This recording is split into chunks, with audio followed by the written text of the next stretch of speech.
Mo kí yín ẹ̀yin bàbá mi nílẹ̀ Yorùbá níbikíbi tẹ́ ti ń wò mí àti ẹ̀yin ẹ̀gbọ́n àti ẹ̀yin tẹ́jù mi lọ. Mo kí yín. Ẹ jọ̀ọ́ nǹkan tó ń ṣẹlẹ̀ lórí ọba méjèèjì ẹ má bínú o. Nǹkan tó ń ṣẹlẹ̀ lórí ọba méjèèjì yìí ṣé kìí ṣe àwọn ìjọba ló wà lẹ́yìn ẹ̀? Ẹ jẹ́ ká rò nǹkan tó ń ṣẹlẹ̀ o pé oríkì lásán náà kì. Number one, wọ́n ní ọ̀rọ̀ ìṣẹ̀ṣe àti àwọn àáfàá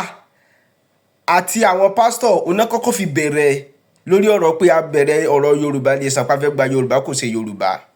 Wọ́n fẹ́ ṣé kìí ṣe pé wọ́n fẹ́ fi àtáàkì wa ni náà ti fẹ́ fi gba bí ọba.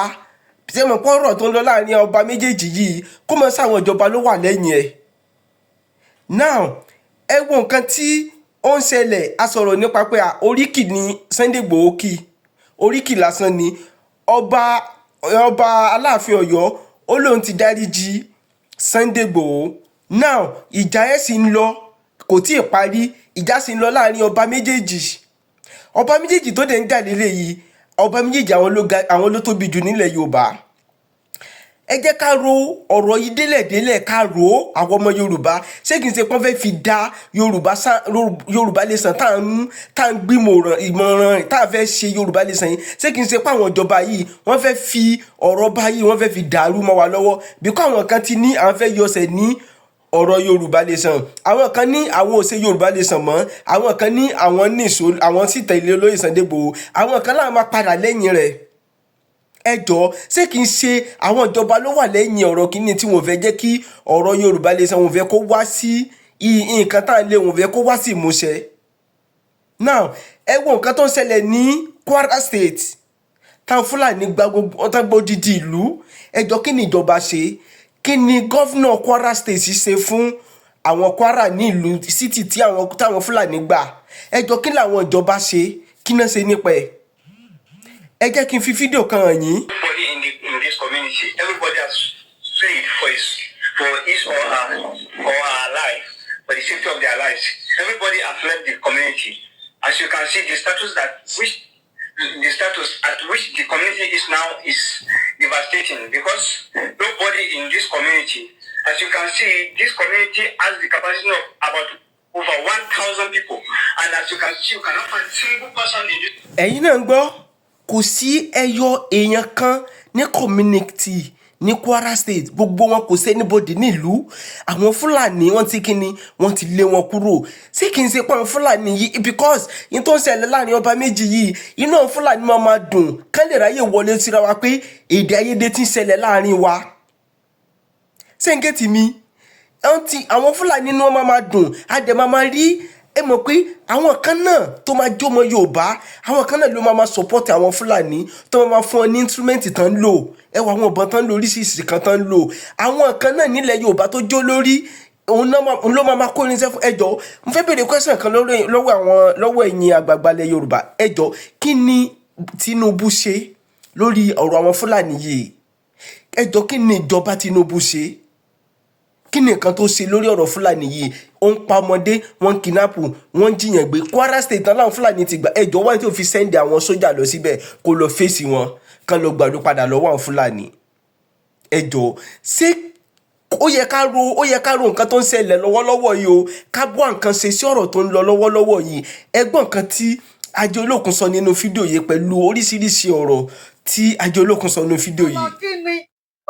ni ebóyè ni tó ń jà sí jà? Ṣé ohun tó yẹ káwọn ọba máa jà sí nìyẹn? Tó wáyé pé bóyá wọ́n nífẹ̀ẹ́ wa bí tó yẹ kẹ́yìn gan ti máa wo nìyẹn? Tó wáyé pé bóyá àwọn ọba ìgan tó yẹ pé bóyá wọ́n nífẹ̀ẹ́ wa ni? Wọ́n ń pààyàn ní Kwara, ẹ bó ṣe ń pààyàn ní Kwara nípakúpa. Kò sí èyí tó bá wa dá sí nínú wọn. Wọ́n ń pààyàn káàkiri náà. Kò sí iná, kò sí epo títí ò da ọ̀nà ò da, kò sí oúnjẹ, kò sí iṣẹ́, àwọn youths wá wà jobless, wọ́n ń jà. Ṣé jà ló yẹ kó yẹ káwa self determination, àwa tá à ń jà fún òmìnira, àwa tá à ń jà fún jàgbára, kò tẹ́ yẹ ká tiẹ̀ dá sí rárá pé ọba kan jọba kan lọ, ọba kan jọba kan lọ. Bákan náà làwọn méjèèjì lọ́dọ̀ ti tèmi. So àwa tá jẹ́ media, àwa tá jẹ́ ọmọ Yorùbá Nation, ẹ má jẹ́ ká dá sí rárá.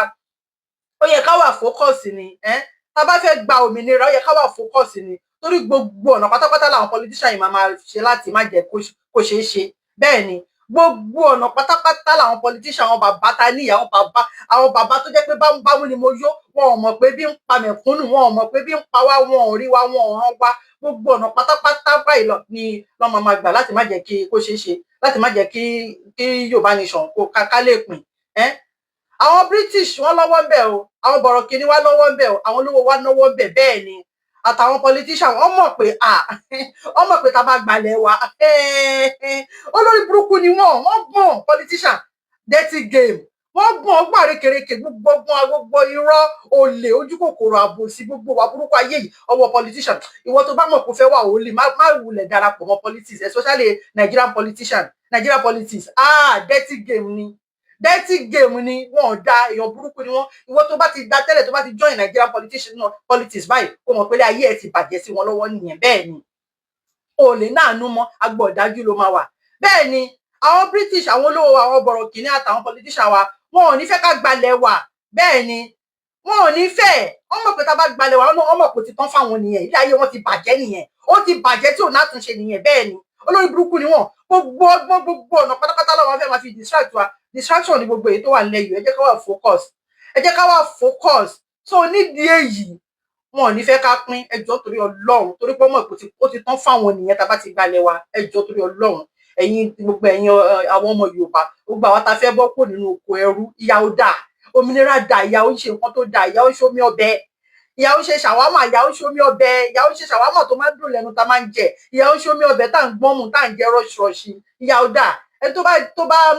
bá tọ́ gbádùn wò wá láì kò ní gbàdúrà pé kóhun èmi àti mi tí gbádùn èmi gan kọ́lọ́hún àbẹ́ lọ́hún ni mí kọ́lọ́hún ṣàánú wa ni o ohun èmi náà ká gbòmìnira ká gbádùn ibi tá a wà inú oko ẹrú náà la ṣì wà modern slavery àwa tá a wà ń lo òyìnbó gan irọ́ náà ni bòbó náà ni gbogbo ẹ̀ modern slavery náà la ṣì ń ṣe lọ́dọ̀ Ọlọ́run má jẹ́ àríla burú ní ìsìnkọ́ sọ pé ó yá Nigeria must go ṣé àwa sọ pé bí wọ́n ti fún wa ní pálí wọn ní olórí burúkú náà ẹ bọ́ ṣe ń lé wọn ní Ghana ní ìsìn ẹ bọ́ ṣe ń lé wọn South Africa ẹ bọ́ ṣe ń lé wọn ní Kenya gbogbo wíkíbi lọ́tì Nigeria must go Ọlọ́run má jẹ́ àríla burú ní ìsìn kí àwọn British sọ pé Nigeria must go America Nigeria must go òwe rí sí ẹ̀ láwọn ìyàwó yẹn ti ń sọ gbogbo kápẹ́ gbogbo olùkákẹ́ Nigeria must go ilé ọ̀hún ni ò ṣe é dé sí mọ́ báyìí ní ìsìn lẹ́yìn pé ká fọwọ́sowọ́pọ̀ ká má jẹ́ kí nǹkan kan kó distract wa ká má distracted ká focus ká remain focus ká fìjà ọba sílẹ̀ ká má bá wọn dá sí ìjà ọba ọ̀kan wa wọ́n máa parí ẹ̀ wọ́n máa parí ẹ̀ láàrin ara wọn tó wọ́n máa parí ẹ̀ báyìí nísìn Ọlọ́run má jẹ́ pé àwọn ti forí ọ̀nà ìta bá pa àwọn ibi tí koríko méjì bá ti jà ibi tẹ́ni méjì bá ti jà koríko bẹ̀ ò ní gbérí mọ́ ọmọ Ọlọ́run ẹ̀kọ́ àforí títí wa ọmọ Yorùbá nation ká máa fi fagbọn ohun tá a ti ń bá bọ̀ látọdún 4 ọdún 5 kí wàá láwa má jà sásán Ọlọ́run má jẹ́ ká kú sọ́nà bí èéfín so ẹ má jẹ́ káwọn ọmọ Yorùbá nation ẹ má jẹ́ ká bá wọn jàjà pé ọba bẹ́ẹ̀ ni ṣé mọ̀ pé wọ́n ti fẹ́ dọ́gbọ́n fi ìjà ọba méjèèjì wọ́n ti fẹ́ dọ́gbọ́n fi kọ́ ṣe Sunday Igboho lọ́rùn Ọlọ́run ṣàánú ṣé mọ̀ pé wọ́n ti fẹ́ dọ́gbọ́n fi ìjọba méjèèjì wọ́n ti fẹ́ dọ́gbọ́n fi kọ́ ṣe Sunday Igboho lọ́rùn tó bá dogun ó máa affect wa náà ó máa affect àwọn ọmọ Yorùbá nation nígbà tó ti olórí oko bámbàm tó ti fẹ́ fi kọ́ ṣe Sunday tó fẹ́ dọ́gbọ́n fi kọ́ ẹni ẹlẹ́ni lọ́rùn ó máa affect wa náà ṣé mọ̀ pé olórí burúkú ni wọ́n bí about 2 months ago náà kọ́ ni ẹ̀wọ̀n ṣé ọ̀gá àwọn ọlọ́pàá ni àbíta ló tiẹ̀ sọ náà wọ́n ṣàṣọ pé òun gbẹnu Buhari sọ òun gbẹnu bàbá Tinubu sọ wípé tó bá ti rí àwọn terrorist tó ti rí àwọn bandit wọn ti pè ní terrorist tó ti rí àwọn bandit tó ti rí àwọn self determination wípé báwo ló ṣe sọ náà pé kọ́ ṣáà máa mú wọn ṣáà ti gbàgbé bó ṣe sọ ọ́n kà wá mọ́ terrorist mọ̀ pé torí pé ṣe bí torí Professor Banji Akintoye tó jáde tó ní bàbá Tinubu dá padà mo ní fídíò yẹn lọ́wọ́ tó ní bàbá Tinubu dá padà wípé right wa ni self determination is our right and kò dẹ̀ ṣe crime wípé kó dá padà kó ṣe lè sọ pé kó máa mú wa àwa tá à ń ṣe self determination làgbọ́n kankan mọ́ láti ìgbà yẹn gbogbo ọ̀nà ni because àwọn náà wọ́n mọ̀ pé right wa ni náà ẹ̀tọ́ wa ni orílẹ̀-èdè wa ni à ń ṣọmọ Nàìjíríà náà àrékèrèkè lọ́ fi amalgamate wa lọ́ fi so wá pọ̀ náà à ń ṣọmọ Nàìjíríà wọ́n mọ̀ bọ́tọ̀ olórí burúkú ni àwọn politician Nàìjíríà ẹ mọ̀ pé wọ́n máa fẹ́ máa kó gìrìgìrì wọ́n máa fẹ́ máa kó aláyà jẹ ní ìsìn tọ́mọ̀ pé ọpẹ́lọpẹ́ íńtánẹ̀tì tọ́mọ̀ pé ojú wa ti là wá náà ti mọ right wa báyìí ní ìsìn olórí burúkú ara wọn tó gbogbo àrékèrèkè gbogbo ọ̀nà tó bá fẹ́ fi short ẹnu wa hàn tó fẹ́ fi pa wá lẹ́nu mọ́ lọ́mọ máa wá so àwa là ní gbà kí irú nǹkan bẹ́ẹ̀ yẹn kó ṣẹlẹ̀ àní ṣe nǹkan tó jẹ́ pé ó máa jẹ́ kí ó máa fún wọn ní opportunity láti lè sọ pé kán báǹdì wa tàbí kán pè wá ní kán lébẹ̀lì wa lórúkọ tí a jẹ́ torí pé right wa ni lábẹ́ òfin right wa ni ká jà fún òmìnira tá bá ti ṣe ní peaceful tí ò ti wà violent tó jẹ́ pé peaceful à ń ṣe gbogbo nǹkan tá à ń ṣe ẹ̀tọ́ wa ni ṣùgbọ́n torí ìjẹkújẹ wọn tó ń jẹ torí pé jẹgúdújẹrá ni wọ́n torí pé olè ni wọ́n torí fẹ́jẹfẹ́jẹ wọn torí àdánì kan jẹ tiwọn torí bámúbámú ni mo yó wọn ò ní fẹ́ torí pé wọ́n mọ̀ pé tá bá gba ilẹ̀ wa ó ti tán fún gbogbo ẹbí wọn pátápátá kò sí nǹkan kan mọ́ fún wọn ohun tó ti jẹ lọ́jẹ wọn tún rí mi jẹ mọ́ ṣùgbọ́n olè ni wọ́n ẹ fẹ́ fi ìjà ọba kí ló kan ṣe Sunday Igboho tẹ wá fẹ́ fi kọ lọ́rùn ẹ tó bá dogun tán ní ìsìn ẹ wá máa lébẹ̀lì wá pé ẹ self determination ẹ báǹdì ẹ ṣe kíní kan ṣe gbá bómìnira wa ṣe máa jẹ́ ló yẹ kó jẹ wá lógún o Ọlọ́run bá ṣe máa gba òmìnira wa ló yẹ kó jẹ wá lógún tó máa jẹ́ gbígbà ló yẹ ká máa kí àwa mídíà pẹ̀lú àwọn ọmọ Yorùbá nation ká máa sọ̀rọ̀ nípa ẹ̀ bẹ́ẹ̀ ni òun ni ká máa sọ̀rọ̀ lé lórí ká má bá wọn dá síjà ọba Ọlọ́run Ẹlẹ́dàá gbọ́ ẹ má jẹ́ ká bá wọn dá síjà ọba ká lè tètè bọ́ kúrò nínú oko ẹrú torí pé oko ẹrú la wà oko ẹrú là ń gbé o oko ẹrú la wà oko ẹrú là ń gbé o oko ẹrú la wà báwo ṣe kọ ti gbàgbé ẹ̀ṣà anyway oko ẹrú la wà má fẹ́ kọrin mi ìmọ̀ ọkọ inú oko ẹrú la wà àwọn tí ó fẹ́ kí Nàìjíríà pín pọ̀ àwọn tí ó fẹ́ kí Nàìjíríà pín wàláì wọ́n pọ̀ ju àwọn tó fẹ́ kí Nàìjíríà pín lọ mélòó làwọn tá à ń ṣe Yorùbá nation mélòó ni wá à ń gbàdúrà ká máa pọ̀ sí ni nà ká máa pọ̀ sí ni ẹjọ́ ẹ jẹ́ kí ó gba ká fọwọ́sowọ́pọ̀ ká má bá wọn dìjà ká má bá wọn já sí ìjà supremacy kí ló kàn án pẹ̀lú yẹn kí ló kàn án pẹ̀lú àwọn ọba ń gbádùn ọba ń kọ́lé ọba ń fẹ́ yàwó tó wù wọ́n ọba ń fẹ́ dúdú ọba ń fẹ́ pupa ọkọ dúdú ọkọ pupa ọkọ bọ̀rọ̀ kìíní bàbá àbèjì ọba ń fẹ́ oríṣiríṣi tó wù wọ́n àwọn bá ń ṣe nǹkan tó wù wọ́n wọ́n ń gbọ́ gbẹ́sẹ̀ wọ́n ń ṣe oríṣiríṣi ni àwa la wà nínú ìyà Ọlọ́run má pe tìyà ní tiwa Ọlọ́run má jẹ́ ká jẹ́ ìyà yìí gbé ìyà ń ṣe nǹkan tó dáa àwa ni ká gbàgbé nípa pé ọba jà ká fi wọ́n sílẹ̀ lóòótọ́ kò mú wa wọ́n ṣe ń jà òun torí pé táàrin wọn bá gún régé ni lẹ́nu wọn máa kò tó máa fi wò wípé ṣé àwọn táwọn ìjọba lé lórí pé wọ́n ń jẹ̀yà ni sẹ́ǹsì wọn máa fi ẹ má jẹ́ kí n sọ pé sẹ́ǹsì wọn tó rọ́bà ni wọ́n ni wọ́n máa fi ronú wípé mi ìbú wọn náà wọ́n máa fi ronú wípé àwọn gan abẹ́ olóṣèlú ọba gba lórí ohun gbogbo ni àwọn gan ọba lórí olóṣèlú bá lórí wọn olóṣèlú ló ń fún wọn sálárì àwọn gan ọmọ pópó ẹrú làwọn wà ojú wọn ò la wọn ò rí pópó ẹrú làwọn wà wọn tún bára wọn jà ṣe má yẹ káwa náà ká dákun torí pé bó ṣe wà yẹn wọn ọmọ ẹrú ń bà wọn gan fún ara wọn àwa àwọn tó jẹ́ akíkanjú nínú wa àwa ló yẹ ká tì wọn láyà ṣé Sunday Igboho rẹ máa ń sọ fún wọn pé ẹ̀yin bàbá mi ẹ má wọrí kò sí ohun tó lóṣèlú bẹ́ẹ̀ fẹ́ ṣe fún yín ẹ̀yin ẹ kàn support mi ni tẹ́yin bá support wa ẹ̀yin á mọ̀ yìí pé dáadáa ò lè jà ó ní àbúrò lẹ́yìn torí pé ẹ̀rù ń bà gbọ́ most of them not all of them ẹ̀rù ń bà wọ́n pẹ̀lú àwọn politician ti kó wọn sábẹ́ àwọn gan ò lè sọ̀rọ̀ wọn ò nẹnu ọ̀rọ̀ lọ títí ẹ̀rù ń bà wọ́n ni so ṣé Sunday Igboho máa ń sọ fún wọn pé tẹ́ ẹ bá support wa tẹ́ dúró tì wá àwọn gan mọ̀ pé ẹni ọmọ ọ ní torí ṣe bí mi ìmọ̀wé yẹn pa mo ṣàfẹ́sọ ọ̀hún kan mo ti gbàgbé fẹ́ gbàgbé nǹkan mo nídìí oògùn sọ̀yẹ ẹjọ́ tó lọ lọ́wọ́ ẹni bá ní oògùn sọ̀yẹ post ẹ̀ sí mi so àwọn gan ò mójú wọn ò là wípé ní oko ẹrú làwọn wà ọba bá lórí ìjọ ọba ó yẹ kí ẹnu gbogbo wọn kò ní wàláì síbi àwọn bàtà ní pọ̀ gan síbi 20 inú wọn tó strong dáadáa àti first class àti second class tẹnu wọn bá kò tó dúró tán tó fẹ́ pé a fẹ́ pín tí àwọn bá dúró tán ṣe ní gbogbo ìta ìṣe látọdún 4 ọdún 5 tí àwọn bá dúró tán àwọn ọba tó jẹ́ tó ń lẹ́nu lọ́rọ̀ tó bá dúró tán yí pẹ́sẹ̀ a ní àṣemọ́ afẹ́pín wàláì bàbá Tinubu gan máa gbọ́n ni ẹ káàbọ̀ mà Ẹdúnjọbí Táíwò ẹ káàbọ̀ mà ọba Aláàfin of Ọ̀yọ́ ò fẹ́ kí ọ̀rọ̀ Odùduwà ní ojútùú mọ́mí wa ẹ wò ẹ̀hún káṣẹ gbogbo káṣẹ máa dá síjà ọba náà ni ẹ má dá síjà ọba torí distraction ló máa jẹ́ fún wa bẹ́ẹ̀ ni distraction ló máa jẹ́ fún wa ṣe ń sọ wípé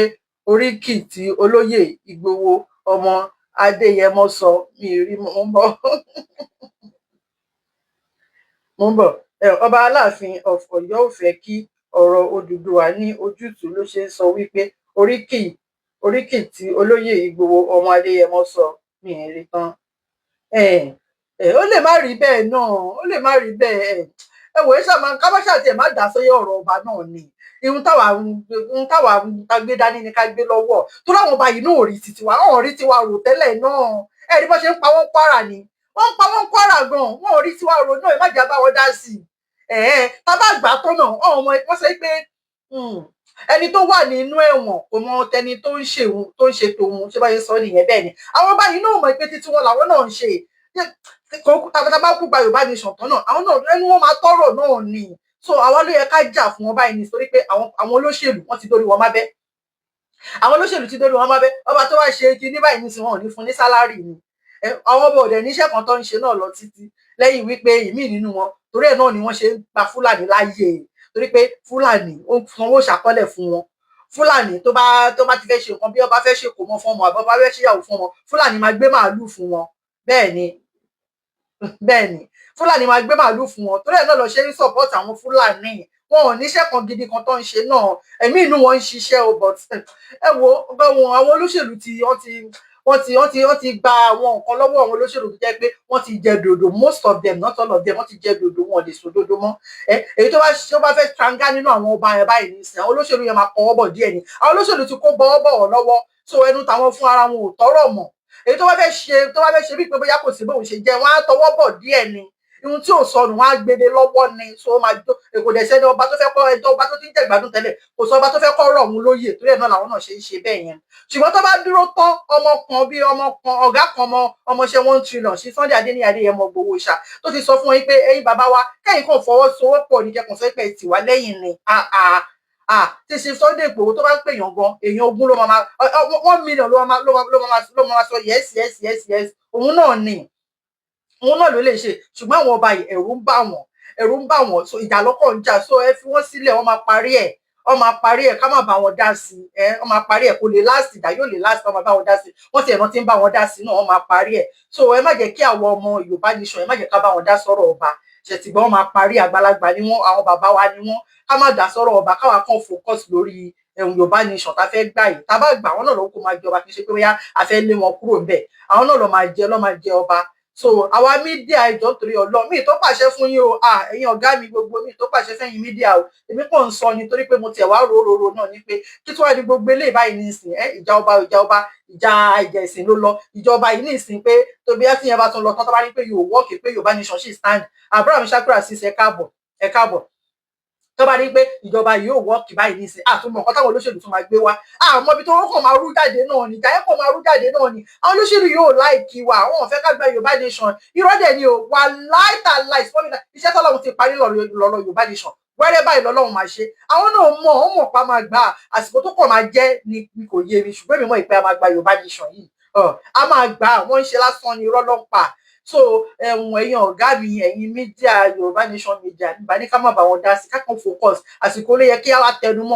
tẹnumọ́ wà láì kí gbogbo akáṣe méjì ká tẹnumọ́ ká máa sọ fún President Tinubu free Chief Sunday Igboho is not a terrorist Chief Sunday Igboho is not a terrorist free Chief Sunday Igboho ẹ release gbogbo àkáǹtì wọn ẹ fi Chief Sunday Igboho sílẹ̀ kò fàdíyà kò pààyàn self determination tó ń ṣe kò pààyàn láti ìgbà tó ti ń pa peaceful rally là ń ṣe ìgbà etí ẹnu gbogbo àwa mídíà tí a bá sọ tí íńtánẹ́ẹ̀tì mi gbìgbìgbìgbìgbìgbì wàláì á kan bàbá Tinubu lára àmọ́ rẹ̀ tó máa gbé fún nǹkan tí mo rò bí kò bí ẹ ká máa sọ nìyẹn torí pé Chief Sunday Igboho ní ìsìn ẹ̀wò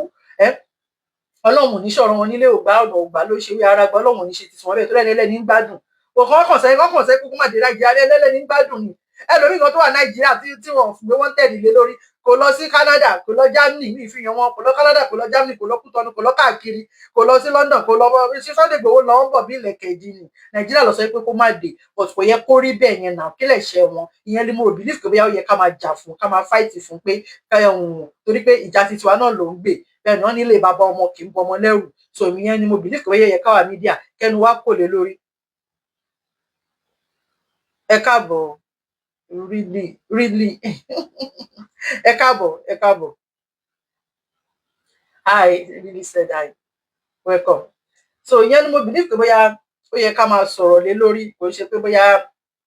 ìjà ọba ká má bá wọn dá sí ìjà ọba ẹjọ́ nítorí Ọlọ́run ẹ má jẹ́ ká bá wọn dá sí ìjà ọba olórí burúkú ni wọn ò fẹ́ ká pín wọn fẹ́ kí Nàìjíríà pọ̀ so àwọn tí ó fẹ́ kí Nàìjíríà pín wọ́n pọ̀ ju àwọn tó fẹ́ kí Nàìjíríà pín lọ àwọn tó dẹ̀ ń jẹ gbogbo ohun àlùmọ́nì wa ni wọn ò ní fẹ́ ká bọ́ lóko ẹrú, wọn ò fẹ́ ká bọ́ lóko ẹrú amúnisìn. Àwọn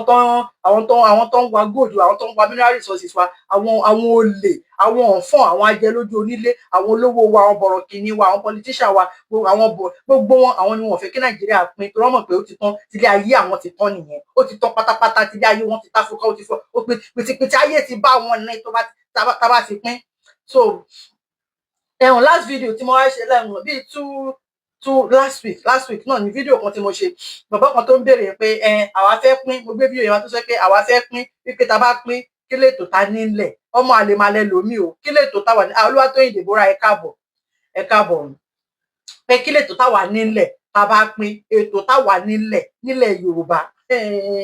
nílẹ̀ a ní nílùú tí mo wà yìí, mineral resources wo lọ ní, nǹkan tó jẹ́ nǹkan tó ń fún ọ lówó jù ní potato, ó dàbí pé ọ̀nà àwọn lọ ní Guinness àwọn lọ ní Guinness. Yes, you are saying truth ìyá wa Tóbi mbọ. Yes, you are saying truth ìyá wa Tóbi talk about Olóyè Sunday Igboho than ọ̀rọ̀ Ọwọ́adé. Bẹ́ẹ̀ ni Ọlọ́run, ọ̀rọ̀ Olóyè Sunday Igboho yẹ ká máa sọ, kí wọ́n gbá ká, kí íńtánẹ́ẹ̀tì lánà fíṣì Sunday Igboho ìyẹn ló yẹ ká máa sọ, oníkálukú wa máa sọ tẹ́ pé everybody báyìí tẹ́ bá ti ń ṣí page anybody báyìí fíṣì Sunday Igboho gbogbo ọ̀rọ̀ tá a máa sọ táwọn tí gbogbo máa pariwo á tẹ̀ ṣe bẹ́ẹ̀ fún bí ọ̀sẹ̀ kan kí íńtánẹ́ẹ̀tì lánà, àwọn tí ò bá wa ṣe Yorùbá nation mọ̀ àpà tẹ́ pé tó bá ti ń gbọ́ báyìí ó máa ring bell nínú vein wọn ni, ó máa ring bell létí wọn báyìí ni, fíṣì Sunday Igboho dàn ọ̀rọ̀ àwọn ọba ò kàn wá, á parí ẹ̀ láàrin ara wọn, tí bá wọn parí ẹ̀ báyìí ní ìsìn kò kàn wá, kì í ṣe kan tó kàn wá. So bàbá yìí tó ń sọ pé kí lè tó ta nílẹ̀ pé tó aṣọ pé a fẹ́ pín, ẹlẹ́nu yàmàyàmà, ẹnu ẹ̀rí yàmàyàmà bíi igbá wàrà, kí lè tó ta wà nílẹ̀ wà láì mineral resources ta ní, mo ti máa ń kà tẹ́lẹ̀ náà, mineral resources ta ní Nàìjíríà, ẹ tún jẹ́ ká tó wá pàṣẹ Nàìjíríà sí nílẹ̀ Yorùbá wa fúnra wa, mineral resources wa ta ní, tó bá jẹ́ pé kì í ṣe pé bí àwọn politician wa, àwọn adarí wa tó yẹ pé olè ni wọ́n ní, torí pé tó bá jẹ́ pé kì í ṣe pé bí àwọn ò nífẹ̀ẹ́ wa, wọn ò nífẹ̀ẹ́ mẹ̀kúnnù, wọ́n fẹ́ kí mẹ̀kúnnù kó máa táníkà sí ni, Ọlọ́run ẹlẹ́dàá ń gbọ́, wọ́n fẹ́ kí mẹ̀kúnnù kó máa táníkà sí ni, mineral resources ta ní, ó yẹ kí ẹ pé ìjọ tó bá ti bí ọmọ ní Nàìjíríà báyìí wọ́n ti máa fún ọmọ òun ní child benefit ni, Ọlọ́run ẹlẹ́dàá ń gbọ́. Potato lọ ní nínú ìlú yìí, potato ní nǹkan ọrọ̀ ajé wọn, lẹ́yìn potato dà ìpọ́n sọ pé àwọn ọlọ́tún ní Guinness ọtí tó máa ń mu yẹn, ó dà pé àwọn ọlọ́tún ní Guinness, ó tàn wọ́n nétò, wọ́n ń ṣe bó ṣe yẹ kó ṣe fáwọn ọmọ ìlú, kò sí politician tí ò ní jalè, kò sí ìlú tí politician ò kì í jalè, àti tàbá kan ibi tí ẹ̀ bá ti ṣe ló ti ń jẹ, kọ́kàn má jàjẹ́ pa ni. So àwọn eléyìí náà ṣọ́ṣẹ́ pé wọ́n ń jalè ni wọ́n máa jalè, but ààrí torí pé wọ́n ń ṣẹ̀tọ́ wa fún wa, kí láwọn náà wá fẹ́ wò, kí la fẹ́ wò pé bóyá wọ́n ń jalè, ṣùgbọ́n àwọn ti Nàìjíríà, àwọn politician Nàìjíríà olè ni wọ́n á jí débi pé wọ́n á tún lọ gbẹ́ sàárè, wọ́n á lọ gbẹ́lẹ̀, wọ́n á tún di owó síbẹ̀, owó yẹn á tún máa bàjẹ́ mọ́bẹ̀, wọ́n á tún lọ wá warehouse, wọ́n á tún kówó síbẹ̀, á tún máa bàjẹ́ mọ́bẹ̀, wọ́n á mú ilé, wọ́n á kó ilé sílùú òyìnbó káàkiri, ẹlòmíì ò mọ iye ilé tó rà nílùú òyìnbó, Nàìjíríà náà wọ́n á ra ilé káàkiri, wọ́n á ra ilé ní gbogbo Africa country káàkiri, wọ́n á mú owó, wọ́n á lọ fi sákàǹtì nílùú òyìnbó débi pé owó yẹn máa padà rà mọ́bẹ̀ náà ni, lórí wípé a ní sẹ̀ àfẹ́ káwọn mẹ̀kúnnù kan gbádùn sẹ̀, a ní ìyà máa jẹ yín pa ni, a náà fẹ́ fi yín sábẹ́ ẹsẹ̀ ni, a náà fẹ́ máa control yín, a náà fẹ́ kẹ́ ní láàrí, a náà fẹ́ kẹ́ máa obey wa ni, a náà fẹ́ Nigeria politician ẹ lè kúre láéláé torí àtẹ̀fí ń jà ọmọ mẹ̀kúnnù yìí kò dáa. Bẹ́ẹ̀ ni ní ohun ta ní mineral resources ta ní nílẹ̀ Yorùbá tí òun lè mú kọ́ sílẹ̀, tí Nàìjíríà ta ní kábẹ̀yìn tó wà sọ tilẹ̀ Yorùbá, ṣé mo kí mo sọ fún yín pé nínú ìlú tí mo wà, Republic of Ireland tàwa yìí, potato ní nǹkan ọrọ̀ ajé wọn, potato ta máa ń jẹ, potato ó wà sálẹ̀, bí a kì í ní ẹlòmíì lè máa mọ potato, mo lè ní kọ́ mọ mi bá mi gbé wá ní ìsìn Ọlọ́run, potato ni wọ́n dẹ̀ tó dábí kan sọ pé àwọn ọlọ́tún ní Guinness bí nǹkan. Mineral resources ta ní Nàìjíríà wọ́n ní gold,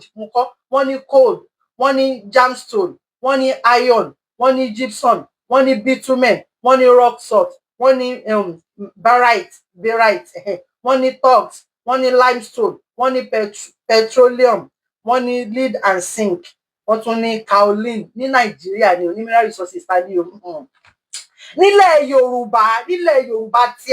ohun ta nílẹ̀ Yorùbá wa, a ní limestone, a ní kaolin, a ní glass sand, a ní clay, a ní granite, a ní tar sand, òun náà ní bitumen, a ní mica, a ní gypsum, a ní feldspar, a ní gemstone, a ní crude oil, a ní coal a ní gold, ẹ wo nǹkan ta ní tọkàn waste ẹ fún wa,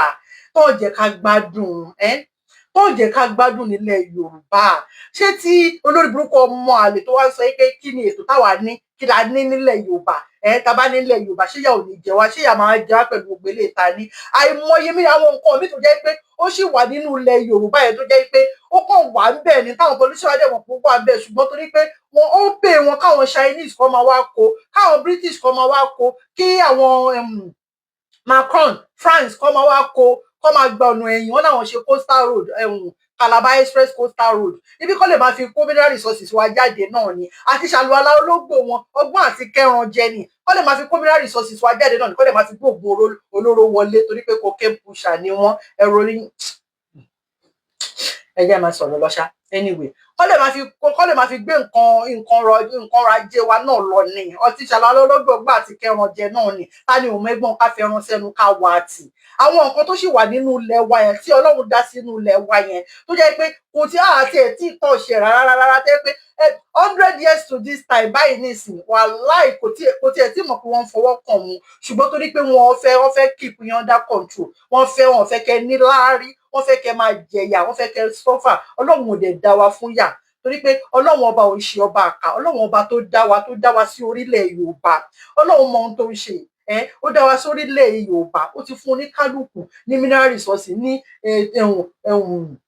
ohun tó máa fi ṣe ọrọ̀ ajé wọn tíyà ò fi ní jẹ wọ́n. Ọlọ́run tó dẹ̀ dá wa o kò jẹ́ kí ilẹ̀ kó pa wá pọ̀, ó ti mú omi ó ti fi là wá láàrin, ó fomi lálẹ̀ Haúsá, ó fomi lálẹ̀ Yíbò, ó fomi lálẹ̀ Yorùbá, a kì í ṣe nǹkan náà, èdè wo ò papọ̀, ìṣe wo ò papọ̀, àṣà wo ò papọ̀, ọ̀rọ̀ ẹnu wo ò papọ̀, oúnjẹ wo ò papọ̀, ìmúra wo ò papọ̀, kò sí nǹkan kan wa tó papọ̀, ẹ dẹ̀ mú àrékérekè ẹ dẹ̀ fi join wa, ẹ tún wá join wa láti ẹ̀ ti lè sọ pé bí ojú àwọn bàbá wa dúdú láyé ọjọ́ òun, nígbà tí ẹ tún wá join wa papọ̀, òyìnbó kì í ṣe nǹkan kó má expire bẹ́ẹ̀ ni, wọ́n tún wá sọ pé after 100 years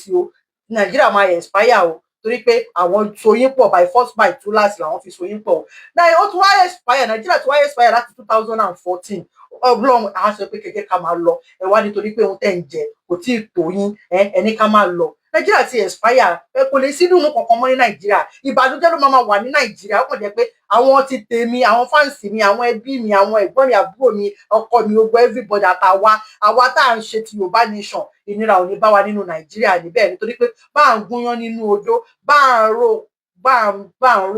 à ń gúnyán nínú odó, bá à ń sẹ́pà nínú kinní kan, ẹni máa yó ayó. Àwọn ti ta belief nínú òmìnira yìí, àwọn ò ní jẹ̀yà nínú Nàìjíríà. Ṣé wá rí gbogbo èyí tójú yín ò tí látẹ̀ṣe pé wọ́n Nàìjíríà yẹn, Nàìjíríà will happen to you lágbára Ọlọ́run. Nàìjíríà will happen to you bó ṣe ti happen sí wọn ní Kwara báyìí nísìnyí, torí àwọn Kwara yìí àwọn ló gba Fúlàní láyé jù, ńgbà tán lé Sálíù gàngàn tán lé kúrò ní gàngàn, àwọn Kwara ló gbà sọ́dọ̀.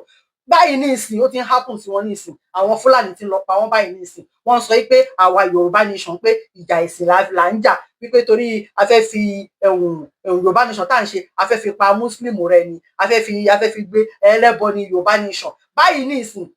ẹ̀sìn tó gbé lórí báyìí ní ìsìn Nàìjíríà ti ń happen sí wọn, àwọn Fúlàní ti ń ṣọkọ fún wọn ní Kwara báyìí ní ìsìn. 15 local governments ló ti lé lọ ní Kwara bí mo ṣe ń sọ̀rọ̀ nísìn, 15 local governments ni wọ́n ti lé lọ ní Kwara tí wọ́n ti sá lọ ní Kwara. Bẹ́ẹ̀ ni 15 local government. Nǹkan tó kù báyìí nísìn ni pé kí àwọn Fúlàní yẹn kọ́ gbé àsíá wọn síbẹ̀, wọ́n dẹ̀ claim bẹ̀, wọ́n fẹ́ gba Kwara mọ́ wa lọ́wọ́ ni. Bẹ́ẹ̀ ni báyìí ní ìsìn àwọn mùsùlùmí tó wà bẹ́ẹ̀ kí ló tó ṣe wá gbé mọ́ṣáláṣí, Muslim lèmi náà o, but nǹkan tí mò ń sọ ni pé àwọn ò gbé ẹ̀sìn lórí pé irú ẹ̀sìn táwọn gbé wọn fi ẹ̀sìn wọn fi brainwash àwọn yẹn ni. Bẹ́ẹ̀ ni àwọn Fúlàní wọn ò dẹ̀ ń ṣẹ̀sìn, wọ́n fẹ́ ẹ̀sìn wọn fi brainwash wọn ni. Wọn ò ṣe gbé mọ́ṣáláṣí wọn kọ́ gbèrú báyìí tó máa sá lọ, gbogbo wọn ti sá lọ kó ń bẹ̀, ìlú ti dáwóró. Bí nǹkan tó kù báyìí ní ìsìn 15 local government máa fi wọ̀nyí, mo sì ní díẹ̀ lọ́wọ́ nínú wọn, mo fà wọn kan wọ̀n ní last week tí mo ṣe program, wíìkì náà ni tí mo ṣe program, wọ́n ti sá lọ báyìí. Wọn ò ṣe wá gbé mọ́ṣáláṣí wọn lọ, wọ́n gbé ẹ̀sìn lórí culture wọn, wọ́n gbé ẹ̀sìn lórí ilẹ̀ wọn, wọ́n gbé ẹ̀sìn lórí ara wọn, wọ́n fẹ̀sìn wọn fi ń brainwash yín. Ẹ̀rí àwọn òpònú kan náà wá sọ pé tó bá pààyàn ó máa lọ rí seven virgin tí ò tí ì mọ ọkùnrin tó máa lọ bá sùn lọ́rùn. Ṣé èèyàn ni àwọn yẹn ṣá? Ọlọ́run òróró, Ọlọ́run ẹlẹ́dàá, Ọlọ́run òróró. So mineral resources ta ní nílẹ̀ Yorùbá wa ó tó wá jẹ tó bá yẹ pé wọ́n manage ẹ̀ dáadáa ni àwọn politician wa, àwọn politician náà ni àwọn àgbààgbà wa tó yẹ kí wọ́n manage ẹ̀ dáadáa ni. wọn kàn fìyà jẹ wá ni. So nídìí èyí ẹ má jẹ́ kí a bá wọn, ẹ jẹ́ ká wà focus, ẹ má jẹ́ kán distract wa, ẹ jẹ́ ká wà focus, ká determine pé òmìnira yìí a máa gbà ni. So ẹ má jẹ́ ká bá wọn dá sí ìjà ọba. Ní yàtọ̀ sí mineral resources ta ní gan pàápàá, àwa Yorùbá ọ̀jọ̀gbọ́n ni wá. Ọlọ́run dáràn Yorùbá dáadáa. Yorùbá kàwé, ọ̀jọ̀gbọ́n ni wá, wàláì. A pé orí wa pé bí Alájọ Ṣómólú ni ọmọ Yorùbá. Orí wa pé àwọn nǹkan ta tún ní tó jẹ́ pé ó lè máa mú owó wọlé fún wa. A ní seaport, Yorùbá ní seaport nílẹ̀ Yorùbá. Àwa la ní seaport. Olórí burúkú àwọn Fúlàní tó bá pẹ́ àwọn lọ ní seaport yẹn ni wọ́n á ti ní ká máa lọ yẹn lásán gan. Ìjẹmùlá ní fún wa. Àìmọye àwọn tourist ibi tẹ́ pé àwọn òyìnbó gan lè wà tó máa generate owó fún wa. Ṣùgbọ́n ọ̀rọ̀ làwọn politician wa ó lè níwọ̀n. Owó gbàm tó máa fi bá ìròyìn ìyẹn ló ń fẹ́. Ọ̀lẹ alápá má ṣiṣẹ́ níwọ̀n. Ó lè níwọ̀n, bámúbámú ni mo yóò níwọ̀n. Ẹ má bínú kan, wọ́n kó sí mi lójú. Ó lè làwọn politician wa. A ní seaport tó jẹ́ pé wọ́n máa kó àwọn nǹkan wọlé. Wọ́n máa kó àwọn nǹkan wọlé fún wa tó dẹ̀ máa kó àwọn nǹkan tiwa náà jáde lọ sí ìlú òyìnbó, lọ sí òkè òkun. Ìyẹn gan lásán bàbá revenue tó máa generate owó fún wa. Bẹ́ẹ̀ ni sister mi Olúwatóyìn Deborah tó máa generate owó fún wa. Even Ọlọ́run tún wá dá ilẹ̀ wa dáadáa. Ilẹ̀ wa ta ní nílẹ̀ Yorùbá. Kí lẹ gbìn sílẹ̀ tiwa, kí lẹ gbìn sílẹ̀ Yorùbá wa. Ọlọ́run tóbi lọ́ba, ó tóbi lọ́ba. Ọlọ́run dá wa dáadáa nílẹ̀ Yorùbá. Kí ló dé? Àwọn olórí kórí làwọn ta ní ni. Olórí burúkú làwọn tó já àwọn àgbààgbà wa ni. Ẹ wo ẹni bá sọ pé mò ń sọ̀rọ̀ ságbàlagbà, ẹ jọ̀ọ́ torí Ọlọ́run mo fọlọ́run ọba bẹ̀. Ẹni tó bá sọ pé kéèbù mi pọ̀ pé ọmọbìnrin tiẹ̀ máa ń ṣe kéèbù, ẹ jọ̀ọ́ torí Ọlọ́run mo fọlọ́run ọba bẹ̀ yín ni. Ohun tí mo fẹ́ sọ fún yín ni pé ẹ lọ sí ọjà, ẹ lọ rojọ́ fún wọn bẹ̀ láàrin ìjà. Ṣùgbọ́n ẹ má gbàgbé o, tẹ bá dáàrin ìjà, ẹ rántí kẹ́ ya aṣọ mọ́ra yín lára o. Ẹ jọ̀ọ́ torí Ọlọ́run. Gbogbo ẹ tó bá sọ pé ẹlẹ́kẹ̀ẹ́bù ni bẹ́ẹ̀ kẹ́ ṣe rí pẹ̀lú bí pọpọ́ọ̀fù yẹn, bí pọpọ́ọ̀fù ọmọ Ghana yẹn, wípé èébú ló kún nínú ẹ̀kẹ́. Ẹ lọ bá mi rojọ́ fún wọn, ẹ lọ sọ bẹ́ẹ̀ fún wọn láàrin ìjà. Ṣùgbọ́n tẹ bá wá dáàrin ìjà yẹn, ẹ má gbàgbé kẹ́ ya aṣọ mọ́ra yín lára ń bẹ̀. Ẹ jọ̀ọ́ inú mi máa dùn ẹni bá sọ pé mò ń bí ìbú lórí burúkú ọmọ àlè ní ọmọ àlè lẹ́yìn wọn Nàìjíríà. So a ní àwọn ilẹ̀ tó jẹ́ pé tí a bá gbin nǹkan síbẹ̀,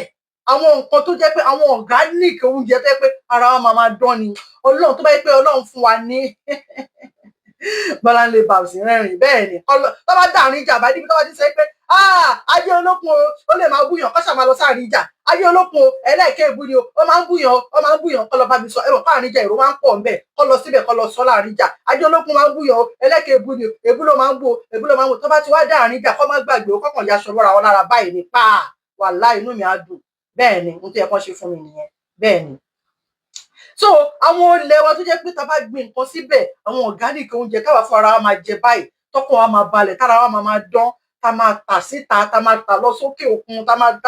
máa fún wa ní owó. Gbogbo ọ̀nà lọ́lọ́run fi dá. Tó bá jẹ́ pé a ní àwọn olórí gidi tí kì í ṣe pé bí àwọn olórí kórè, àwọn olórí òṣì, àwọn olórí òfò, àwọn ajẹ́lójú onílé, àwọn ọ̀fọ́n, àwọn kẹ́ni máa ní làwọn olórí, làwọn leaders and elders. Not all of them not all of them but most of them làwọn tá a ní olórí burúkú táwọn Ọlọ́run fún wa. Àwọn olórí òṣì tọ́lọ́run fún wa ní Nàìjíríà. Tó bá yẹ pé wọ́n dá ní gbogbo nǹkan ta ní ilẹ̀ Yorùbá ló yẹ kó jẹ́ the best country in the whole world. Ọlọ́run ẹlẹ́dàá gbọ́. Torí pé gbogbo nǹkan lọ́lọ́run fi fún wa nílẹ̀ Yorùbá. Gbogbo nǹkan lọ́lọ́run fi fún wa nílẹ̀ Yorùbá. Gbogbo nǹkan lọ́lọ́run fún wa ní Nàìjíríà kí tó wá kó pọ̀. Bẹ́ẹ̀ ni but olórí burúkú ni wọ́n. Ṣáwọn yẹn lẹ fẹ́ máa gbèjà mọ̀ kan tí káwọn ọba aláyà jẹ nínú. Ẹ jọ̀ọ́ nítorí Ọlọ́run. Ẹ jẹ́ ká remain focus. Ẹ jọ̀ọ́ torí Ọlọ́run. Ẹ má jẹ́ ká dá síjà ọba. Ẹ̀rí ní ìsìn stáístáí wọ́n ti fẹ́ fi mú ti ṣe Sunday Igboho mọ́. Wọ́n ti fẹ́ fi torí níbi tọ́rọ̀ ládé ń tó rè nìyẹn o. Èmi kọ́ tiẹ̀ máa ṣe movie. Honestly, God bless Yorùbá. May God mi ríran bẹ́ẹ̀ nígbà. Mo dẹ̀ lo glasses mi mọ́kọ́ tó dé. Tí kò bá jìnnà mi ò sábà rẹ̀. Honestly, God bless Yorùbá. May God deliver us from Nigeria. Ọlọ́run máa gbà wá ní. Ọlọ́run gbà wá lọ́wọ́ wọn ni. Ọlọ́run ẹlẹ́dàá gbọ́. Máa ṣe movie. Sister mi Bọ́láńlé Babs a máa ṣe movie. Title movie wa máa jẹ́ ládé la máa fi ládé. Torí níbi tọ́rọ̀ ọmọ ládé lọ báyìí ní ìsìn. Wàláhì tí àwọn nǹkan tó tiẹ̀ tí wọ́n ń bí mi nínú ni. Àwọn ọmọ Ìbàdàn, àwọn ọmọ Ọ̀yọ́, wọ́n ti sọ pé everything ti settle down. Ó ti settle. Wọ́n ti ní kábíyèsí ti dáríjì ṣe Sunday Igboho kò sí wàhálà mọ́ gbogbo kò sí wàhálà mọ́ kábíyèsí jáde ti Sunday Igboho tí Sunday Igboho náà dẹ̀ ti jáde wípé àwọn míì ní ẹ̀bẹ́ yẹn wípé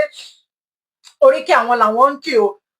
mi ò rí rárá mo rí àwọn bàbá mẹ́rin ọ̀tọ̀ọ̀tọ̀ ni wọ́n àwọn bàbá àgbà àyàkún mẹ́rin báyìí nísìn lọ́tọ̀ọ̀tọ̀ ni wọ́n tó ń ṣe fídíò lórí ọ̀rọ̀ ládé báyìí oríṣiríṣi àwọn èèyàn tó ti ń jáde yọ ṣọ̀tì ẹnu sí ẹ̀wọ̀n ṣe Sunday Adéníyì Adéyẹmọ Ìgbòho ṣá máa wò mí báyìí wà láì máa gbé kúrò ní ìtẹ̀ nílé wò pẹ̀lú àwọn tó ń jáde tó ń sọ̀rọ̀ lórí ọ̀rọ̀ ládé ìmáà ní o Aláàfin Ọ̀ládé kí wá ní ṣe Sunday Igboho lọ sọ́dọ̀ Aláàfin wọn kira wọn pé ẹ̀wọ̀n èmi lọmọ ládé Aláàfin Ọ̀ládé adé aládìkún òun la gbà fáláàfin oríkì wọn ni bẹ́ẹ̀ ló lóòótọ́ ní misunderstanding lè fẹ́ wáyé but gbogbo yẹn ti lọ tẹ́ bá rí àwọn bàbá orí burúkú kan mí kan tiẹ̀ fẹ́ fi wọn mi ìfẹ́ torí pé wọn pé attention ló ń wá wọn fẹ́ kó notice me ní olórí burúkú ni wọn tẹ́ bá rí gbogbo nǹkan tó ń sọ a ní kan sọ wípé ṣe Sunday wípé ẹjẹ set kìíní dáadáa ẹjẹ set YouTube yẹn o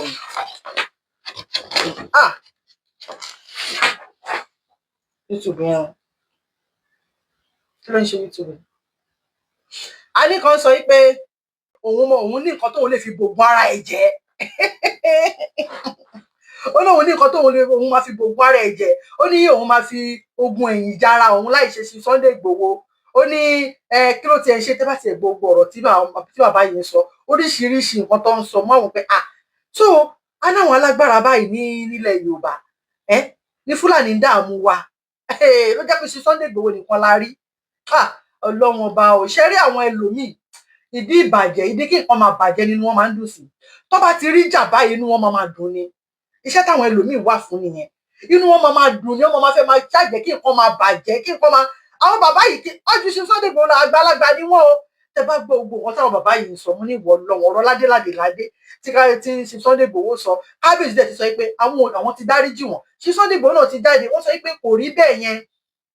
wọ́n ní kò rí bẹ́ẹ̀ yẹn pé oríkì làwọn ń kì àwọn bàbá òṣì kan wá jáde wọ́n ní wọ́n náà máa fogun ẹ̀yìn jara wọn láì ṣe sí Sunday Igboho ẹnu ògùnlẹ̀ ò lè lọ bá àwọn Fúlàní nínú igbó ṣé ẹnu ògùnlẹ̀ ò lè lọ bá àwọn Fúlàní nínú igbó tó ń pa àwọn ọmọ ìyá yìí ní kó ló burúkú àwọn bàbá yìí tẹ́tẹ́ ẹnágbára lẹ̀ ń jánu orí íńtánẹ́ẹ̀tì ní ẹ̀ ń ṣe jagunjagun o ó sọ pé òun jagunjagun lòun kí ni ṣe Sunday Igboho ní àwọn ọ̀rọ̀ rọ́bìṣù tiẹ̀ sọ̀gbọ̀n pàápàá ọmọ àlè làwọn ẹlòmíì o wà láìtàlá ìsúná ìlọlá ìsìláwà mo kàn ń pè wọ Ọlọ́run inú ilé lọ̀tá ó ní ọ̀tá ti wà nínú ọ̀rẹ́ ti wà nínú ọ̀tá ẹ̀ǹkùlé lọ̀tá wà inú ilé la ṣe ní gbé bíkulé ò pa ni torí ò tó bẹ́ẹ̀ àwọn àgbà rédèrèdè àwọn àgbà jàtijàti tá à ń sọ náà lélẹ̀ àwọn àgbà òfò àwọn àgbà àyà ò lè lọ kógun jà wọn àwọn Fúlàní lè lọ sínú gbókè lọ kógun jà wọn ẹ̀yin bàbá ìyá bàbá òṣì bàbá jàtijàti yìí tẹ́kọ́ ní sọkúsọ ní ibi ọ̀tẹ̀ la máa ń bá yín sí ibi ọ̀tẹ̀ légungun yín máa ń le sí ìkànnì alábòsí ní ẹni ibi tí ń pọn mọ́wẹ̀ ní jàgùdà ní olè ní attention síkà ní ẹ̀yin bàbá burúkú bàbá òfò kádì kìí ṣe pé ṣe Sunday Igboho adébí tún ṣe sọ kádì kìí ṣe pé ṣe Sunday Igboho tí wọ́n jáde nígbà tí tọ́lọ́bá kí ló ń pè Sálíù gangan ni wàláì torí pé Buhari gan wà Buhari gan òréyàn ọkọ Buhari tó sọ pé ẹlòmíì ò lè bá òun ṣiṣẹ́ yàtọ̀ sáwọn Fúlàní nìkan bàbá yẹn racist ni bàbá yẹn Buhari ò nífẹ̀ẹ́ yàn bàbá burúkú ni tọ́lá ló jẹ́ pé àwọn àgbàlagbà wa lẹ̀ Yorùbá tó wá sí pé Buhari dá máa wò pé kí ni Buhari ṣe sọ́ńbẹ̀rù Buhari ni kí ni Buhari ṣe Buhari gan ò nífẹ̀ẹ́ wọn bọ́ẹ̀ta ti fà àwọn Fúlàní ẹgbẹ́ ní Buhari fún àwọn Fúlàní yẹn ní upper hand débi wípé ohun tó bá ṣe àṣegbè ní nígbà tó wà láyé bàbá tẹ́ kó jẹrà nínú ọ̀run bó ṣe wà yìí Ọlọ́run ó jẹrà lọ́wọ́ báyìí ni nígbà yẹn àwọn Fúlàní yẹn wọ́n ń gaba lé wa lórí débi wípé ohun táwọn bá ṣe àṣegbè ni bẹ́ẹ̀ dẹ̀ ni ohun tó bá ṣe àṣegbè ni Fúlàní apáyàn ní ìṣẹ́ mú lọ sí police station wọn ò bí kódà kó jẹ́ pé ilẹ̀ Yorùbá ni wọn ò bí ọlọ́pàá òun dá kó jẹ́ kí Fúlàní yẹn kó dé police station kó sun police station sí díjọ́ kejì ó máa lọ ni order máa wá láti òkè ni order from the above ni ó máa wá láti òkè ni wípé kán release ẹ̀ ó ń gùn àgàlégàlé ni Fúlàní á lọ fi màálù jẹ oko wa nílẹ̀ Yorùbá oko tó wọ̀ ti bí ábí 20 million ẹlòmíì 50 million tí ọba dẹ̀ dé police station wọn tí táwọn Fúlàní bá sọ pé àwọn ò lówó lọ́wọ́ pé àwọn ò ní ju 50,000 lọ 50,000 naira wọn á sọ pé kólókó yẹn gbà wọ́n dẹ̀ fi Fúlàní yẹn sílẹ̀ kó máa lọ ọ̀dà tí wá látòkè ni kò sí nǹkan ṣé ara pé wọ́n oppress wa kọ́ nìyẹn ni oppression kọ́ nìyẹn ni níbi tí Buhari tó ṣe é dé fáwọn ọmọ ẹ̀kú tó dípò kú bàbá ara nìyẹn a ní kì í ṣe pé ṣe Sunday Igboho pẹ̀lú pé ṣe Sunday Igboho tún jáde wọ́n tún mọ̀ pé orúkọ ẹ̀ tún ń ṣẹ̀rù bà wọ́n nìyẹn o wọ́n tún mọ̀ pé orúkọ ẹ̀ tún ń ṣẹ̀rù bà wọ́n nìyẹn wàláhì ohun tí wọ́n bá ti máa ṣe fún wa nílẹ̀ Yorùbá báyìí wọ́n á ti bá mẹ́gbọ́n ọmọ mi lọ bẹ́ẹ̀ yẹ ẹ̀ báyìí tó dẹ̀ máa dúnbò ẹ̀ tó máa gé lọ́rùn tó máa sọ pé ẹ̀wọ̀n ṣé bá aláwọ̀ àgbà tó máa sọ pé Ọlọ́run sọ pé táwọn bá ti pa èèyàn tí ò ṣe mùsùlùmí wọ́n á ṣe gbogbo ẹ̀yin Christian Ọlọ́run máa ti ẹ̀kọ́ tẹ̀ ti pa yín tán Ọlọ́run máa ẹ̀kọ́ tẹ̀ ti pa gbogbo ẹ̀yin Christian tán torí pé wọ́n ti ẹ̀gbá ti Christian rárá ni wọ́n fẹ́ Islamize Nàìjíríà ni wọ́n ti máa ṣe oríṣiríṣi ká ní kì í ṣe pé ṣe Sunday Igboho orúkọ kan tó ń gbọ́ tó ń bẹ̀rù nìyẹn ṣe Sunday Igboho ọ̀hún tó wá jáde tó jẹ́ kí gbogbo òṣì orí burúkú tó ń ṣe nílẹ̀ Yorùbá yẹn tó yẹ kó dínkù àwọn bàbá burúkú bàbá òṣèré mi ò fẹ́ play fídíò wọn ni mo ní lọ́wọ́ bàbá òṣì Ọlọ́run àwọn bàbá burúkú bàbá òṣì wọn ò jáde o Ọlọ́run ọba o wọn ò jáde sọ̀rọ̀ kan wọn ò face Nigeria government o wọ́n wá rí pé nǹkan kékeré kan rọra ṣẹlẹ̀ báyìí nísìn ẹ wá ń jáde wá sọ pé agbára oníṣẹ́ Sunday Igboho ní ẹ̀yin máa ba agbára ẹ̀ jẹ́ ẹ̀yin máa fèsì ẹ fẹ́ bọ́mọ ìyá yín jà ẹ̀rí pé lórí burúkú làwọn bàbá yìí ẹ ti ṣí èrè yín bàbá o Ọlọ́run ẹlẹ́dàá gbọ́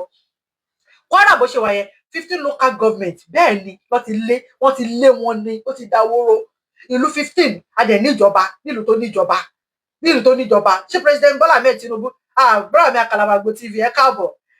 ẹ ṣe ẹ kú dìde àjọ délẹ̀ lérí láìpẹ́ láì jìnnà ni ẹ ṣe gan thank you so much mo really appreciate yín ẹ ṣe gan 15 local government ni ló ti dáwóró ní Kwara báyìí nísìn ṣé bàbá Tinubu máa sọ pé òun ò mọ̀ ni ṣáwọn ìjọba máa sọ pé àwọn ò mọ̀ ni ṣáàgá DSS máa sọ pé òun ò mọ̀ ni ṣé pé ẹ̀wọ̀n ọ̀gá àwọn ọlọ́pàá máa sọ pé òun ò mọ̀ ni tí wọn ò ṣe nǹkan kan gbogbo àwọn tó wà ń bẹ̀ ti sá lọ wọn ò fi ọmọ Yorùbá wọn ò fi wọn lọ́kàn balẹ̀ wọn ò fi ran Yorùbá lọ́kàn balẹ̀ ṣé ìlú nìyẹn tó bá yá wọn á tún gbé bá wọn Ọlọ́run mọ èyí wọn Nàìjíríà gan papọ̀ ìpójú yòó kí ń gbà ni ẹ ṣe jàre ẹ ṣe brother mi ẹ ṣe gan thank you ẹ ṣe ojú yòó kan kí ń gbà ni Ọlọ́run torí pé ohun tó bá bá ojú ó máa bá mú ni oyè tó kára wò ó ń bọ̀ àkàrà ẹ̀dẹ̀ tára ẹ̀dẹ̀ gan ọba tí ó bá ṣọ́ra tó bá ṣe bí à ń sọ fún wọn nísìnyí ẹjọ́ Yorùbá nation gbogbo èèyàn ọmọ àlẹ́ ara yín ẹ̀yin wọn Nàìjíríà ẹ sọ pé wọn Nàìjíríà kí ni benefit kí ni àǹfààní tí wọn Nàìjíríà tó ṣe fún yín láti 1960 láti gbòmìnira kí ni wọn Nàìjíríà kí ló ṣe nínú ayé yín ìgbádùn wo lẹ rí nínú Nàìjíríà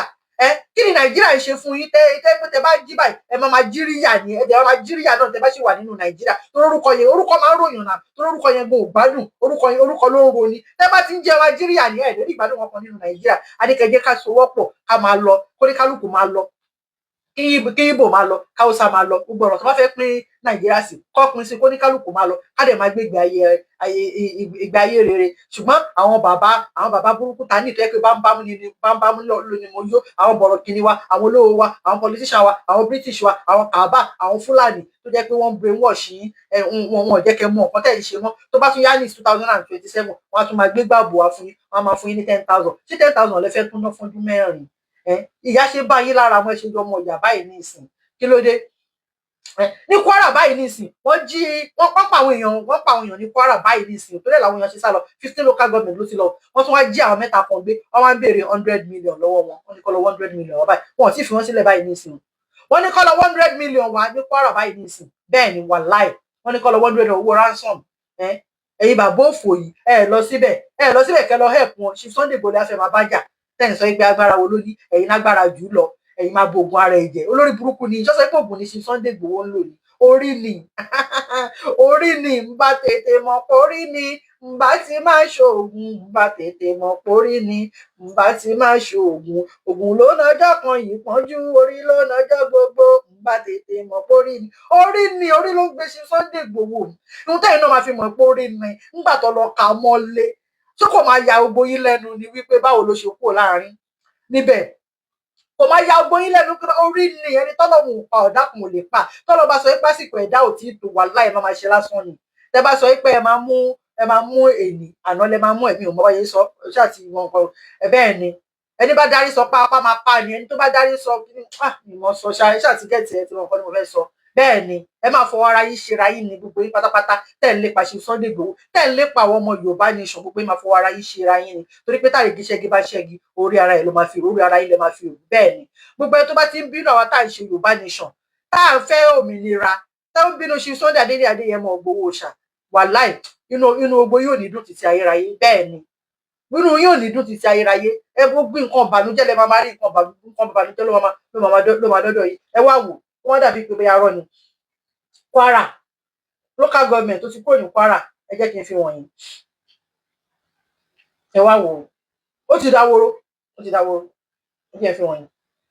Hello, good afternoon. This is Nanoku, the community under Patigi local government, Kwara State, Nigeria. We are the members of this community, and as you can see, nobody in this community, everybody has fled for his or her life, for the safety of their lives. Everybody has left the community. As you can see, the status at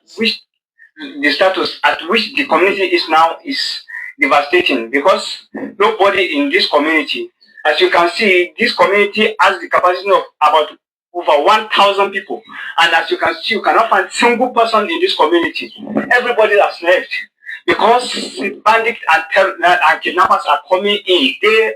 after day to terrorize us and kidnap people. As you can see, currently, three of our members are in their custody. They are demanding for hundreds of millions for them to free those that are in their custody. As you can see, this is our church. This church has capacity of more than 1,000 people, and as you can see, no single person in this church today. Today is Sunday, and no single person in the community that will go into the church and pray, because everybody has left. As you can see, this community is devastating day after day. About 10 days ago, they have been running for their lives. Some people do come in the daylight. They will come and take care of their farm product. But now, you cannot even go to farm. You could not go to farm because they will come into your farm and kidnap you. And they will be demanding for a ransom of hundreds of millions. Please, we are pleading to the government of Kwara State and the Federal Republic of Nigeria and the chairman of Patigi local government that they should come to our aid and rescue us from the hands of these people. Because as you can see, many of our farm products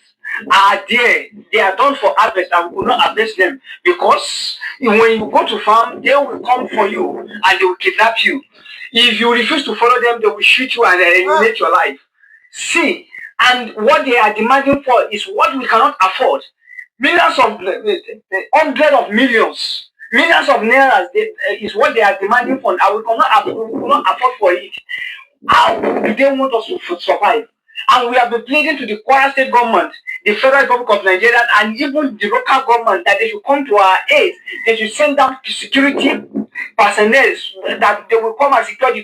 village. And they do not listen. They don't attend to our request. We don't know what we have done to them. They refuse to come to our aid. And please, we are pleading to the Federal Republic of Nigeria, the Kwara State government, and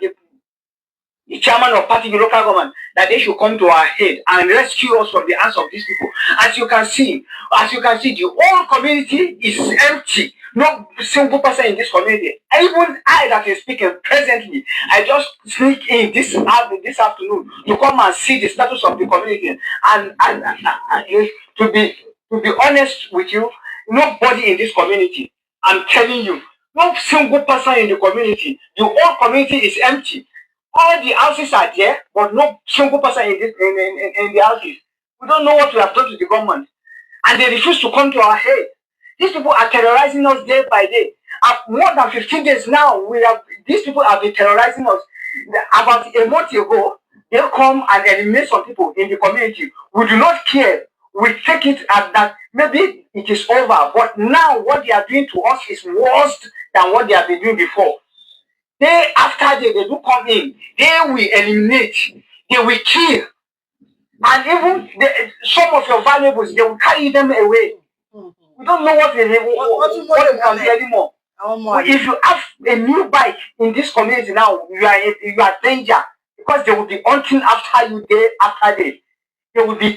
monitoring your movement. Once they know that they see you where they could not, where nobody is around, they will attack you and collect your bike. And those people, they are in the bush. They are in the bush coming with sophisticated weapons. They have sophisticated weapons that we do not have. How can we confront them? We can't confront them. No. And even present as I'm speaking with you, I am in the compound of the village head. As you can see, no single person, even the village head, is not in the community because everybody flees for their life. Everybody is no more in this community.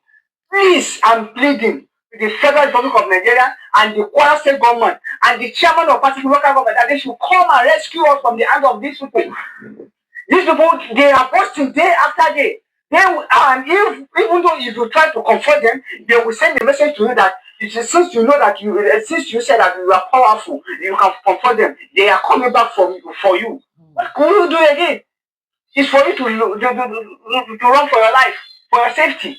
We don't know what we have done to the government. Maybe they don't care about us or what happened. We don't know, but we are pleading that they should come. Wọn kí ẹ rò bọ kí ẹ ní kí ló kàn wọn ó tún sọ pé maybe they don't care about you people tán kí ẹ nípa yín ẹ wò lú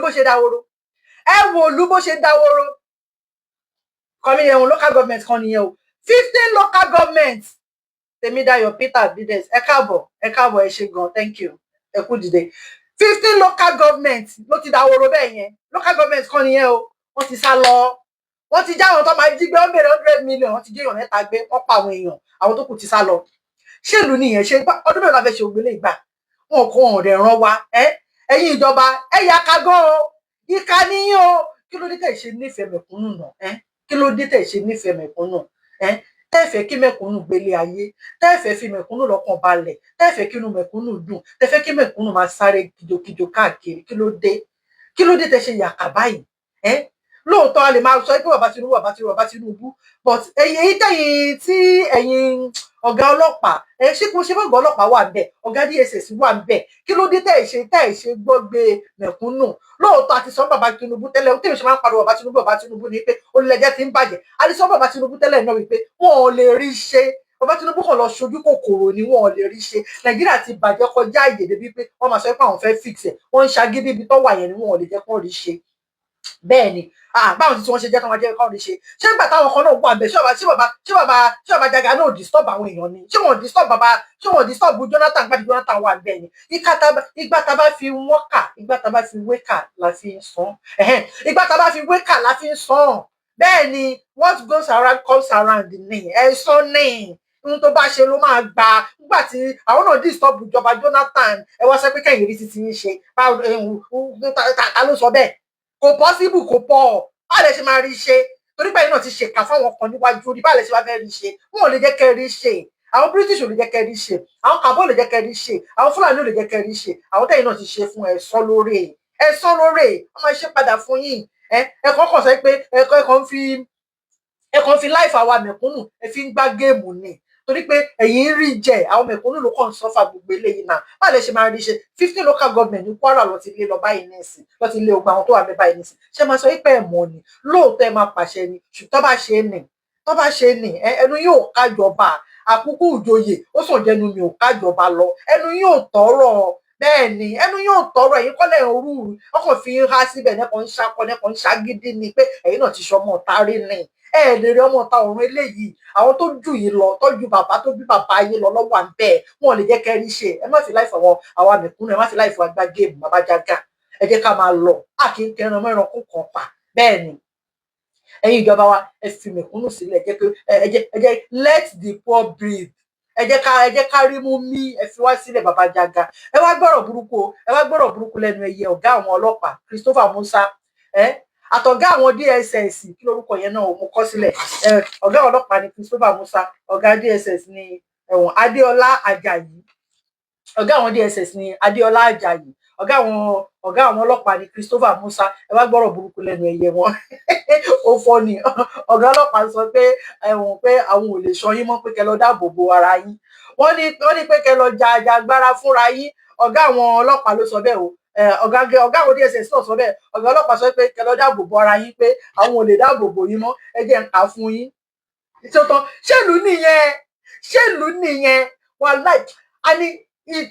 ẹnu ọ̀nà ọlẹ́mi a ní àǹtí ń gbà mí kò sí ìkọ̀kọ́ tó máa ṣẹlẹ̀ kò sí nǹkan kan tó máa ṣẹlẹ̀ bẹ́ẹ̀ ni kò sí pé bóyá Fúlàní fẹ́ pa wá mo lè rìn láago méjì òru tí o máa fẹsẹ̀ rìn láago méjì òru kò sí nǹkan tó fẹ́ ṣẹlẹ̀ nínú ìlú yìí bẹ́ẹ̀ ni kò sí nǹkan tó fẹ́ ṣẹlẹ̀ ẹ̀rù kò sí ìlú nìyẹn ẹ mọ̀ pé nǹkan tó kọ́kọ́ di ìlú mọ́tò bá sẹ́ pé ìlú leléyìí o security ni number one lẹ́yìn security ni finance lẹ́yìn finance ni infrastructure kí ni nǹkan tẹ ní níbẹ̀ kò sí security finance yìí ó mẹ́hẹ infrastructure yìí gbogbo ẹ̀ kọ́ ni jágajàga ni security ìlú tí kò bá sí security bẹ̀ ẹ lè rí àwọn èèyàn kan wá ṣọrọ̀ ajé bẹ́ẹ̀ àwọn èèyàn ò lè gbé business wá síbẹ̀ yẹn ìlú tí ò sí security tó fẹ́ fẹ̀mí ara wọn wéwu ni ẹ̀yin ọmọ Nàìjíríà a ní kẹ́ la ti yín kẹ́ la ojú yín kẹ́ ṣí sẹ́yìn nọ́mbà 6 yín kẹ́ mọ̀ pé Nàìjíríà ò lè wọ́ọ̀kì mọ́ ọkàn fi láì fi yín gbá géèmù ní ìsìn tó fẹ́ lọ sí 2027 àbí bẹ́ẹ̀ kọ́ síbẹ̀ ṣe máa bá lọ lélẹ́yìí oníyà yìí ló máa jẹ ètò kù ẹ̀yin wọn Nàìjíríà oníyà yìí ló máa jẹ ètò kù ẹ wá gbọ́ nǹkan tó ọ̀gá àwọn Christopher Musa ọ̀gá àwọn ọlọ́pàá ohun tó sọ ẹ jẹ́ fi wọ̀nyí òun lélẹ́yìí o kó má dà pé kí ni mo máa kà á fún yín o òun lélẹ́yìí o Christopher Musa ọ̀gá àwọn ọlọ́pàá ohun tó sọ fún yín o òun bọ̀ ẹ jẹ́ ń kà á fún yín o máa kà á ọ̀gá àwọn ẹ jẹ́ fi wọ̀ àwọn eléyìí náà ọ̀gá àwọn ọlọ́pàá lélẹ́yìí Christopher Musa nǹkan tó sọ ẹ jẹ́ ń kà á fún yín o Christopher Musa ó ní ẹ lọ kọ́ ìjà ìgbára ó ní Yorùbá ó ní ẹ lọ kọ́ ìjà ìgbára ẹni ká lè nítorí Ọlọ́run ó ní ẹ lọ kọ́ ìjà ìgbára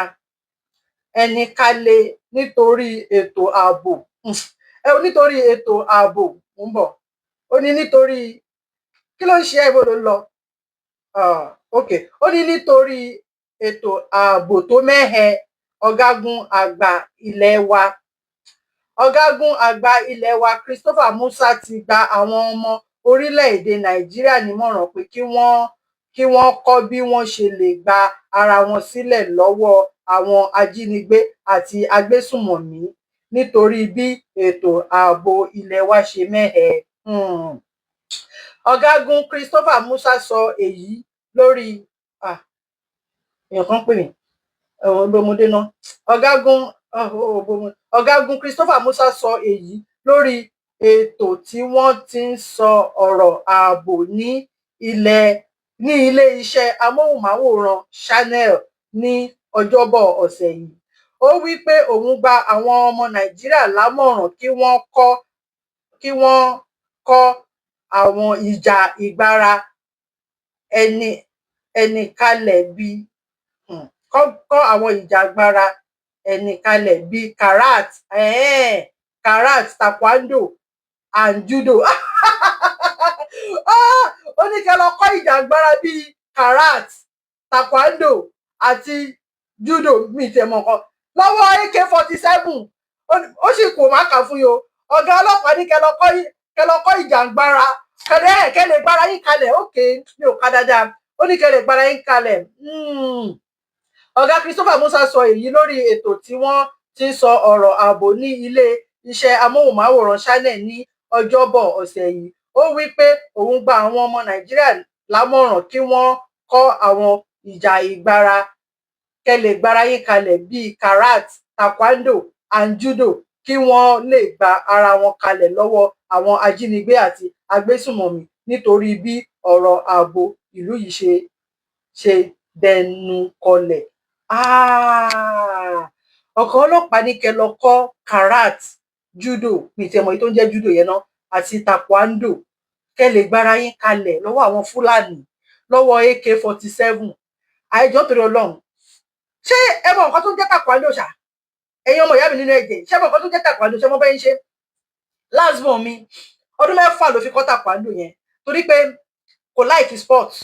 ẹ̀dẹ̀wẹ̀ mi dẹ̀ máa ń fẹ́ kọ́ ọmọ wọn ní ọwọ́ tó bá dilẹ̀ lè ṣùn yálò máa ń fẹ́ kọ́ ọmọ máa ṣe activities swimming kò like football kò like basketball kò like volley tó máa ń play kò like gbogbo sport kò like nígbà tí mo ṣáà ń search nǹkan lórí internet bá rí taekwondo pé taekwondo wà bí kan ní about 6 years ago lọ́rọ̀ tí mò ń sọ ó ti wọ university báyìí nísìnyí gbàyọ́dà ẹ̀kọ́ wà primary 6 nígbà yẹn ni pé ó dá taekwondo lélẹ̀ kí ló fẹ́ ṣe mo á play video yẹn wọn ó wá rí ó dẹ̀ like ó dẹ̀ stick sórí taekwondo yẹn ó ṣe taekwondo yẹn fún ọdún 6 taekwondo gan ti gbowó lọ́wọ́ mi lọ o Ọlọ́run mo dúpẹ́ owó ayọ̀ ní ṣá taekwondo yẹn every month 60 euro ni à ń sanwó fi kọ́ ni every month 60 ó dẹ̀ ṣe sọ ọdún mẹ́fà ó ti jáde báyìí nísìn ó ti jáde secondary school to university báyìí nísìn tí bá lọ síbi iṣẹ́ tí bá tẹ̀lé lọ sí taekwondo ibi tí mo bọ̀rọ̀ lọ ni pé ẹ mọ bó ṣe ń ṣe taekwondo yẹn ni taekwondo tó tún máa ń dáàbò ńbẹ̀ a ṣe wọ́n á tún dáàbò ṣé jàtẹ̀rẹ́jà ni ẹ tẹ́lẹ̀ fi gbára yín sílẹ̀ lọ́wọ́ AK-47 ṣé taekwondo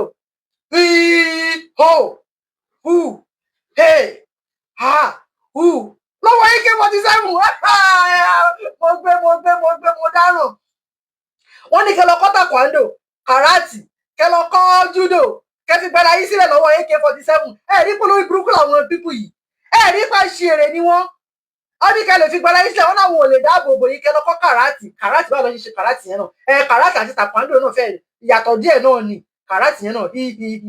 karate àti taekwondo ìyàtọ̀ díẹ̀ náà ni judo yẹn ni ìwọ̀n bá ṣe ń ṣe judo torí taekwondo yẹn ọmọ mi ṣe fọdún mẹ́fà kó tó wọ yunifásitì ní last born mi kó tó wọ yunifásitì ọdún mẹ́fà ló máa ń lọ torí pé tí bá jókòó báyìí gan apá pé mo kàn tẹ́lẹ̀ tí bá jókòó báyìí tí bá ń wò báyìí máa wò pé ṣé lè ó fẹ́ fi dìfẹ́ǹdà rẹ̀ ṣé ó fẹ́ fi ilé ìdí mo kàn pé anyway kó ṣàtì máa ṣe nǹkan kan náà kó ṣà máa rí ibi lọ kó kàn máa wà nílé ṣá kó kàn máa ṣe nǹkan kan náà ní because ẹ̀mẹ́ta ló ń lọ in a week tó bá ti dé láti school bá ti ṣe lesson tán ó máa lọ tí má ráyè ó máa gbé lọ ìgbà mi ò dẹ̀ máa lọ fúnra rẹ̀ bákan lọ́wọ́ ọ̀bọ tí mo yẹ tó ṣe tátátátátátátátátá lọ́dún kẹsì wá ṣe rí